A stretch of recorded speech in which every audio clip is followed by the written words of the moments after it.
ప్రకృతి నేస్తాలైన శ్రీరుద్ర వారి మట్టి గణేశ విగ్రహాలు ఇప్పుడు అన్ని రత్నదీప్ స్టోర్స్ లో లభ్యం. త్వరపడండి. స్వీపర్ జాబ్ కు ఉండాల్సిన క్వాలిఫికేషన్ ఏంటి?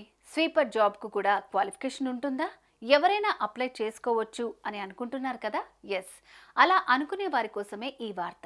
మన దేశంలో నిరుద్యోగ సమస్య గురించి ప్రత్యేకంగా చెప్పాల్సిన అవసరం లేదు. ఏ చిన్న జాబ్ నోటిఫికేషన్ పడినా అప్లై చేస్తూ ఉంటారు. తాజాగా మన దేశంలోనే ఓ రాష్ట్రంలో స్వీపర్ జాబ్కు నోటిఫికేషన్ విడుదల చేయగా ఏకంగా 1.7 లక్షల మంది అప్లై చేసుకున్నారు. అందులో గ్రాడ్యుయేట్లు, పోస్ట్ గ్రాడ్యుయేట్లు కూడా ఉన్నారంటే నమ్ముతారా?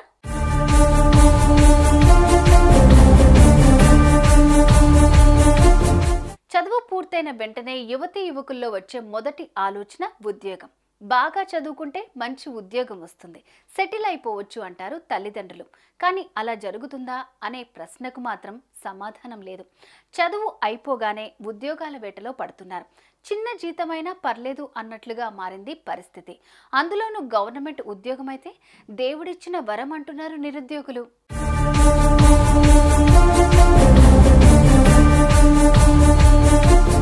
తాజాగా హర్యానాలో స్వీపర్ జాబ్లకు నోటిఫికేషన్ విడుదల చేసింది అక్కడి ప్రభుత్వం. ఈ నోటిఫికేషన్ అలా వచ్చిందో లేదో ఏకంగా 1.7 లక్షల మంది స్వీపర్ జాబ్కు అప్లై చేసుకున్నారు.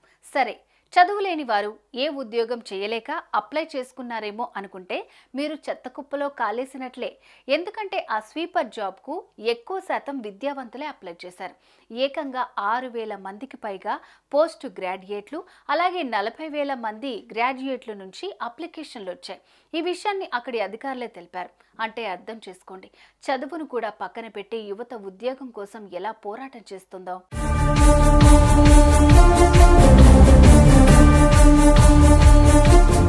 సాధారణంగా ఏ స్కూల్లో టీచర్గా పనిచేసినా 10,000కు మించి జీతం ఇవ్వరు. ఏ కంపెనీలో జాయిన్ అయినా అదే పరిస్థితి. టెలికాలర్గా, రిసెప్షనిస్ట్గా చేసినా కూడా అంతే. సరే, అదైనా చేద్దామంటే ఆ జాబ్లు కూడా లేవు. అందుకే విద్యావంతులందరూ చదువును పక్కన పెట్టి చీపురు పట్టాలనుకున్నారు. స్వీపర్ అయితే ఏంటి, గవర్నమెంట్ జాబ్ అయితే వస్తుందిగా అని గర్వంగా చెప్తున్నారు.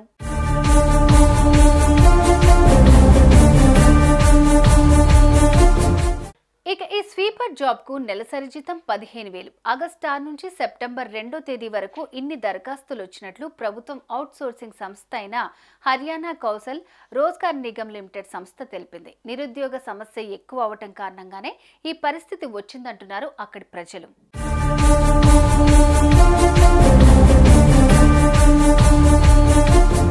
బాగా చదువుకుంటే మంచి జాబ్ వస్తుందని అంటారు. మంచి జాబ్ దేవుడెరుగు. జాబ్ వస్తే చాలు అని అనుకుంటోంది యువత.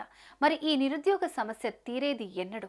ఉద్యోగాల కోసం ఆఫీసుల చుట్టూ తిరగాల్సిన అవసరం లేని పరిస్థితి ఎప్పుడొస్తుందో ఏమంటారు? కామెంట్స్లో చెప్పండి.